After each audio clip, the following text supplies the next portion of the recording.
The angels are a creation that have no free will, as you all know.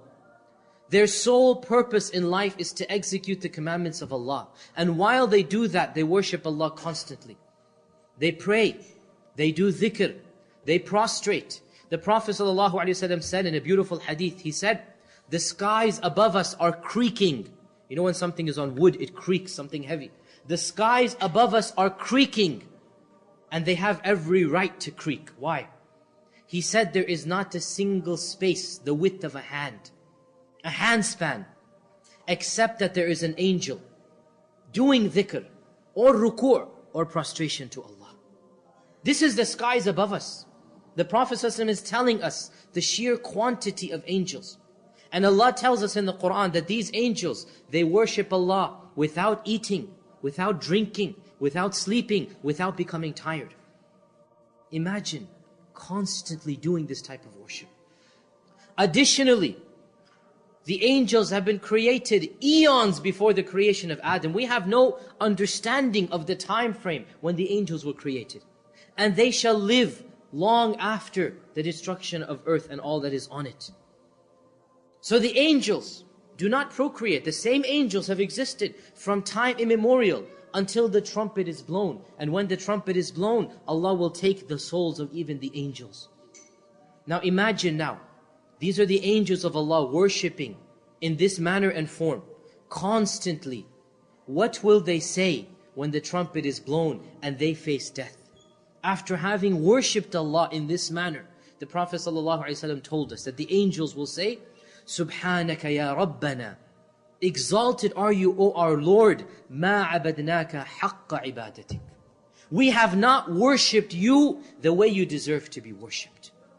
We have not worshipped you the way you deserve to be worshipped. These are the angels acknowledging, we haven't done justice, O Allah, to your worship.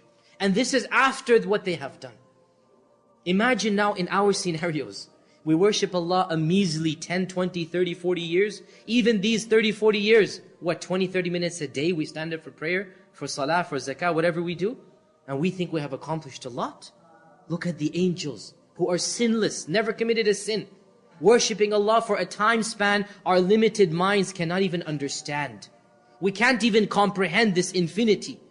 And when they face death, they blurt out a praise which really and truly shows us who we are. And that praise is, Oh Allah, we have done nothing. We have not worshipped you the way that you deserve to be worshipped. So Allah is worshipped primarily because of who Allah is. When we study the names and attributes of Allah, when we learn about who our Creator is through the Quran and Sunnah, the Rahman and the Rahim, the Malik and the Quddus, the Salam and the Mu'min, the Aziz and the Jabbar, the Tawwab and the Ghaffar, each and every name, it brings about a humility, a humbleness, a consciousness, a servitude that really and truly shows us that we are nothing in comparison to the All-Majestic, the Almighty. Allah is worshipped because of who He is and not because of what He has done for us. Now, no doubt there are other secondary factors of worship as well. Time does not permit us to get into all of those factors. Of them, as I said, is the fact that Allah has created us. Yes, one of the reasons why we worship Allah is to thank Him for what He has done. And of the reasons we want to attain His pleasure, which is Jannah, and we want to abstain and seek refuge from His punishment and evil, which is the fire of hell. This too is a reason. It is not a trivial reason, it is a reason, but it is not the fundamental reason. So to answer the first question, and that is why do we worship Allah? We say there is one primary reason and many secondary reasons.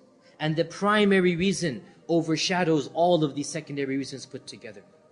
Allah is worshipped because of who He is. Even if Allah did not create me and you and all of the creation, He would be worthy of worship. How much more so when He has done all of this and guided us to Islam and given us each and everything that we have. As Allah says in the Quran, وَإِن تَعُدُّوا نِعْمَةَ اللَّهِ لَا تُحْسُوهَا. If you were to try to count the blessings of Allah, just sit down and count. Think, Oh Allah, you have given me a life. You have given me these parents. You have given me this society. You have given me this wealth, this. If you were to try to count the blessings of Allah, Allah says you wouldn't even be able to list them. If you can't even list those blessings, how do you expect to thank Allah when the list itself is infinite? So we worship Allah because of Allah subhanahu wa ta'ala and not because of us.